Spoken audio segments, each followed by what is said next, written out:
સુરતના માંડવીમાં ચેકડેમોના કામોનું ખાતમુહૂર્ત કરાયું છે ત્યારે ખરોલીમાં 9.96 કરોડના ખર્ચે પામશે નિર્માણ ત્યારે મંત્રી કુંવરજી હળપતિના હસ્તે ખાતમુહૂર્ત કરાયું છે। 9 ચેકડેમોના કામોનું ખાતમુહૂર્ત કરાયું છે ત્યારે વેણ નદી પર ચેકડેમો બનાવાશે ત્યારે ખેડૂતોને ખેતી માટે પૂરતું પાણી મળી રહેશે।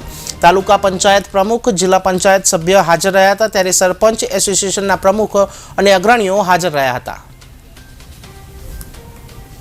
चेकडेम हो एलआई हो तो भारत देश पण विकसित बने बने के ना बने એટલા માટે જ અત્યારે આપણે નરેન્દ્રભાઈ મોદી કહી રહ્યા છે કે અમે હવે આખો ભારત દેશ વિકસિત બનાવવા તરફ આગળ વધી રહ્યા છે અને મને કહેતા આનંદ થાય કે ચાલુ વર્ષે હરેક ગ્રામ પંચાયત પીએમ સિંચાઈ યોજના સોલર લાઇટ હેઠળ આપણે બનાવ્યું છે।